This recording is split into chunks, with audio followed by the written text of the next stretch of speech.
É importante a gente ter essa compreensão de que Jesus em tudo ele tinha os mesmos limites do que nós, humanamente falando. Certamente Jesus se apaixonou e se frustrou porque para o seu ministério, olha que interessante, Jesus não estava profetizado a casar e ter filhos. Então, Jesus também, como ele morre sem pecados, e aí depois a sua ressurreição e todo o poder testificam que ele cumpriu tudo que o Pai determinou, porque a ressurreição de Jesus é importante acima de qualquer coisa, porque é dito que a ressurreição dele, como se deu, no período que se deu, exatamente como foi profetizado, tinha o objetivo principalmente de testificar de que ele cumpriu tudo quanto o Pai, Deus, determinou. Então Jesus ele morre e ressuscita sem pecado. E aí por que a gente entende, por exemplo, que Jesus nunca teve relações sexuais?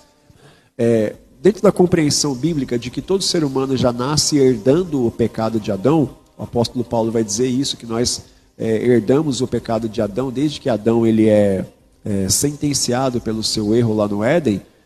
O apóstolo Paulo vai dizer, por um Adão entrou o pecado no mundo, por um segundo Adão, que é Jesus, o pecado saiu do mundo.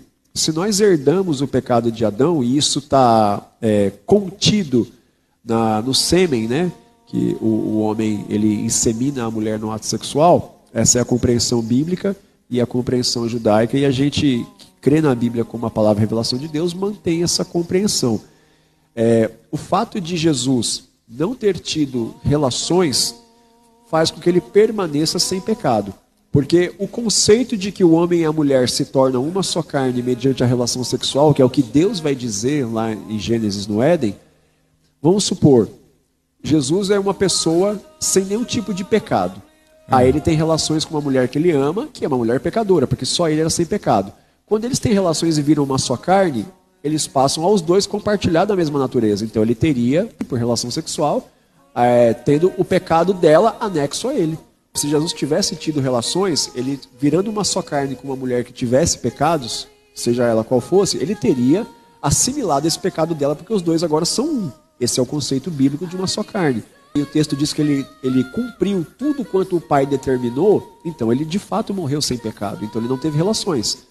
Isso já vai quebrar a questão de que Jesus foi esposo de Maria Madalena, eles tiveram eu ia falar isso agora, porque existe essa polêmica aí na internet, né? Já vi alguns documentários a respeito e tal. Pô, mas não existe relatos, pelo menos na Bíblia. É um texto um tanto quanto complicado, porque são literaturas extremamente questionáveis, com bases mais questionáveis ainda. Então nem acadêmicos dão muita credibilidade, porque é absurdo por si só a concepção desses textos, né?